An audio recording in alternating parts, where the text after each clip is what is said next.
Job search নিয়ে অনেকগুলো কথা বলছি আমরা, লিঙ্কডইন রেজিউমে নিয়ে অনেকগুলো কথা বলছি, কিন্তু আজকে কথা হচ্ছে কেরিয়ার চেঞ্জ। আপনি ব্যাংকে জব করেন, আপনি ব্যাংকের চাকরি পছন্দ করতেছেন না, এখন আপনি কীভাবে ব্যাংক থেকে বের হবেন? অথবা হচ্ছে আপনি টিচিং করেন, আপনি অনেকদিন ধরে টিচিংয়ে এনজয় করতেছিলেন, বাট সাডেনলি আপনার মনে হলো যে আপনি বাচ্চা দেখলেই বিরক্ত হন এবং আপনি কাজটা এনজয় করতেছেন না। তাহলে আপনি আসলে কিভাবে এখান থেকে মুভ করবেন? এমনও অনেকে আছে যে ভাইয়া আমি এমন একটা ইন্ডাস্ট্রি পছন্দ করি, যেমন আমি নিজেও এনজিও পছন্দ করি বা আমি চ্যারিটি অর্গানাইজেশনগুলোতে কাজ করতে চাই। তাহলে আমি কিভাবে আমার বর্তমান ফাইন্যান্সিয়াল অর্গানাইজেশন থেকে আমি কিভাবে মুভ করে চ্যারিটি অর্গানাইজেশনে বা এনজিওতে আমি মুভ করব, এই জিনিসটা কিভাবে হয়, কিভাবে কাজ করে, তো এটা নিয়ে আজকে কথা বলবো। আমি টোটাল 3টা কেস নিয়ে কথা বলবো এখানে। প্রথম কেসটা হচ্ছে, আপনি যদি ব্যাংকে কাজ করেন তাহলে ব্যাংক থেকে কিভাবে আপনি সুদ থেকে কিভাবে মুক্ত হবেন, বা আপনি ব্যাংকিং অর্গানাইজেশন থেকে বের হয়ে আপনার যে ব্যাংকিং এক্সপিরিয়েন্সটা আছে সেটাকে কাজে লাগায় সিমিলার অ্যামাউন্ট অফ মানি আপনি কিভাবে জেনারেট করতে পারেন। ব্যাংকিং এক্সপিরিয়েন্সটা কিন্তু দুনিয়ার সব জায়গায় কাজে লাগে। আপনাকে বের করতে হবে আসলে আপনার সাথে কানেক্টেড কারা কারা। প্রথমত হচ্ছে ব্যাংকিং অর্গানাইজেশনগুলা অনেকগুলো ভার্টিক্যালি এবং হরিজন্টালি অনেকগুলো কোম্পানির সাথে কানেক্টেড। সো ব্যাংকের সফটওয়্যার আছে, ব্যাংকের সাথে অনেকগুলো এক্সচেঞ্জ হাউস কাজ করে, তারপর হচ্ছে ব্যাংকের অনেকগুলো সাবসিডি আছে যেগুলো হচ্ছে কি সুদের সাথে ডিরেক্টলি কানেক্টেড না, সার্ভিসগুলো আছে অনেক ধরনের। সো এই জিনিসগুলোতে আপনি ইজিলি মুভ করতে পারেন। অথবা ব্যাংকের এক্সপিরিয়েন্স কাজে লাগে, যেমন হচ্ছে আপনার প্রত্যেকটা বড় বড় কোম্পানিতে কিন্তু একটা ডিপার্টমেন্ট থাকে যারা হচ্ছে ফাইন্যান্স ডিপার্টমেন্ট বলে, এবং যারা হচ্ছে ব্যাংকের সাথে ডাইরেক্টলি কাজ করে। সো এখানে কিন্তু ব্যাংকিং এক্সপিরিয়েন্সটা অনেক বেশি রিলিভেন্ট এবং ওরা প্রায়োরিটি দেয় যে আপনি যদি ফাইন্যান্সিয়াল অর্গানাইজেশন বা ব্যাংকিং অর্গানাইজেশনে যদি কাজ করে থাকেন আপনি কিন্তু আলাদা প্রায়োরিটি পাবেন। এই ক্ষেত্রে আপনার কেরিয়ার চেঞ্জটার জন্য আপনি ওই জায়গায় মুভ করতে পারেন, বাট এমন না যে মানে আপনি কেরিয়ার চেঞ্জ করবেন মানে আপনি একেবারে কম স্যালারি দিয়ে ঢুকবেন, সেটা এরকম না।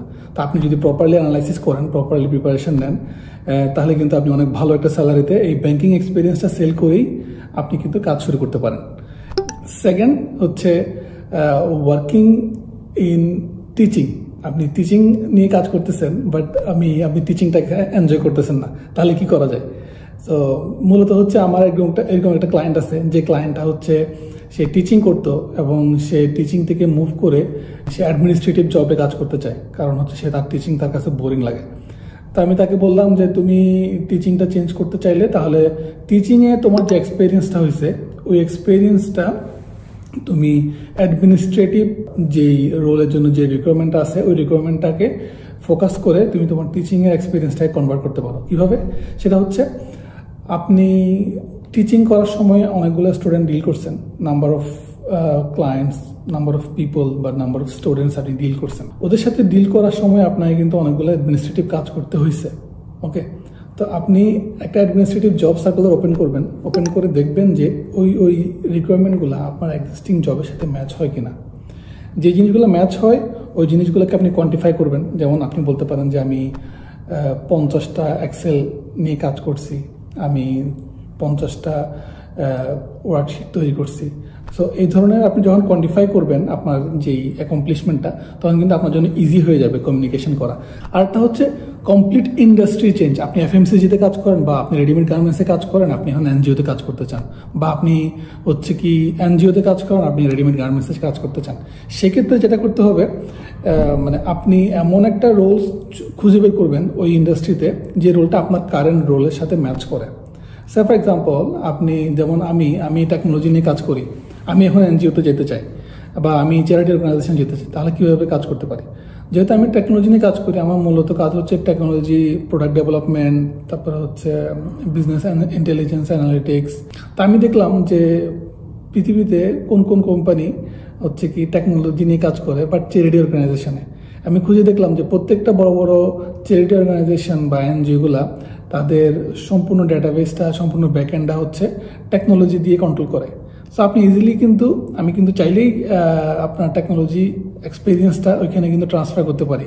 সো আমি এটাই করতেছি, বাট আমার প্রসেসটা কি, আমি কিভাবে করতেছি, হ্যাঁ, আমার যে স্টেপগুলো আমি ফলো করতেছি আমার যে ক্যারিয়ার ট্রানজিশনের জন্য, ক্যারিয়ার চেঞ্জের জন্য, ওইটা আমি আপনাকে বলবো। ওইখানে আমি আমার টোটাল 7টা স্টেপ আমি ফলো করতেছি। প্রথম স্টেপটা হচ্ছে আমি আমার যেই কোম্পানিগুলোতে বা যে প্রতিষ্ঠানগুলোতে আমি মুভ করতে চাচ্ছি ওই প্রতিষ্ঠানগুলোর যেই রিকোয়ারমেন্টটা আছে ওই রিকোয়ারমেন্টটা আমি আগে বের করতেছি 1 নম্বর। এই রিকোয়ারমেন্টটা বের করার পরে 2 নম্বরে আমি আমার ওদের রিকোয়ারমেন্টের সাথে আমার যে স্কিলগুলো আছে ওই স্কিলগুলো আমি ম্যাচ করতেছি, কতটুকু ম্যাচ হচ্ছে। 3 নম্বর হচ্ছে যে গ্যাপগুলো আছে ওই গ্যাপগুলো আমি আইডেন্টিফাই করে, স্কিল গ্যাপগুলো আইডেন্টিফাই করে আমি ওই গ্যাপগুলো কীভাবে আমি ফিল আপ করতে পারি ওইটা আমি প্ল্যান করতেছি। ওকে। 4 নম্বরে আমি যেটা করতেছি সেটা হচ্ছে কি ওদের কোনো স্পেসিফিক ডিফারেন্ট সার্টিফিকেশন রিকোয়ারমেন্ট আছে কিনা। যেমন অনেকগুলো প্রতিষ্ঠান তাদের এক্সপিরিয়েন্সের পাশাপাশি সার্টিফিকেশনটা অনেক বেশি প্রায়োরিটি দেয়। সেক্ষেত্রে কোনো সার্টিফিকেশন আমার গ্যাপ আছে কিনা এবং ওই সার্টিফিকেশনগুলো কী কী এবং ওই সার্টিফিকেশনগুলো আমি কোথায় করতে পারি ওগুলো আমি বের করে ফেলতেছি। ওই সার্টিফিকেশনগুলো বের করে এই সার্টিফিকেশনগুলো আমি করে ফেলতেছি। 5 নম্বরে হচ্ছে আমাদের রেজিউমি এবং লিঙ্কডইন। যেহেতু আপনি লিঙ্কডইনে কানেকশন করবেন এবং হচ্ছে রেজিউমি সাবমিট করবেন, আপনাকে কিন্তু রেজিউমি এবং লিঙ্কডইন আপনার যেই স্কিল আছে যেটা ওদের সাথে ম্যাচ করে ওটার সাথে কিন্তু প্রপারলি ম্যাচ হতে হবে। এবার আপনি যদি বলেন যে লিঙ্কডইন নিয়ে বিস্তারিত আমার ভিডিও আছে আপনি দেখতে পারেন, আর রেজিউমি নিয়ে আমার বিস্তারিত ভিডিও আছে আপনি রেজিউমি নিয়ে দেখতে পারেন কীভাবে করতেছি আমি এবং আমি কীভাবে এই জিনিসটাকে হাইলাইট করি যাতে আমার পসিবিলিটিস বাড়ে শর্টলিস্ট হওয়ার জন্য। এবং লিঙ্কডইনে কীভাবে করে আপনার প্রোফাইলটা দাঁড়া করাইলে আপনি ইজিলি রিক্রুটারদেরকে কনভিন্স করতে পারবেন আপনার সম্পর্কে, এটাও আমি বলে রাখছি, আপনি দেখতে পারবেন ভিডিওতে। 6 নম্বরে আমাদের হচ্ছে কানেকশন। আপনি এমন লোকের সাথে কানেক্ট হবেন যারা আপনার ইন্ডাস্ট্রির সাথে কমপ্লিটলি অ্যালাইন। আমি বলে দিচ্ছি আমি 2টা কোম্পানিতে আমি টার্গেট করছি, যেমন আমি কাতার চ্যারিটিতে কাজ করার জন্য ইন্টারেস্টেড, আমি লঞ্চ গুডে কাজ করার জন্য ইন্টারেস্টেড। এগুলো কিন্তু ফাইন্যান্সিয়াল অর্গানাইজেশন না বা এগুলো কিন্তু ইন্স্যুরেন্স কোম্পানি না। বর্তমানে আমি ইন্স্যুরেন্স একটা কোম্পানিতে আছি।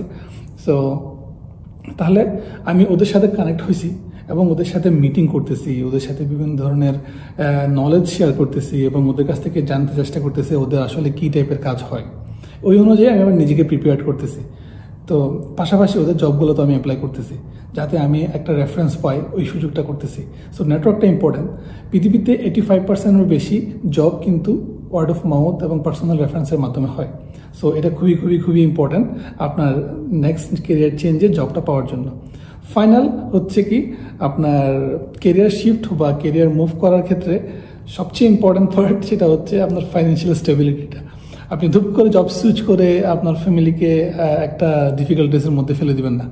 আপনি যদি জব সুইচ করতে চান তাহলে আপনি একটা প্রিপারেশন নেন, অ্যাটলিস্ট 5 to 6 মান্থের কেরিয়ারের যদি চেঞ্জেস আনতে চান তাহলে একটা 5 to 6 মান্থের একটা ব্যাকআপ আপনি রাখেন, ফাইন্যান্সিয়াল ব্যাকআপ, যাতে আপনি ইজিলি ব্যাকআপ দিতে পারেন। আপনার ফ্যামিলি, আপনার ডিপেন্ডেন্ট, আপনার বাচ্চা স্কুলে যায়, আপনার ফ্যামিলির যে খরচ আছে, বাসা ভাড়া আছে, এগুলো যাতে আপনি ব্যাকআপ দিতে পারেন। সো এই হচ্ছে কেরিয়ার চেঞ্জ প্ল্যান।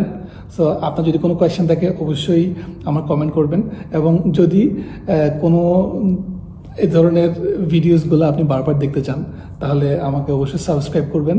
ভালো থাকবেন, আমার জন্য দোয়া করবেন। আসসালামু আলাইকুম।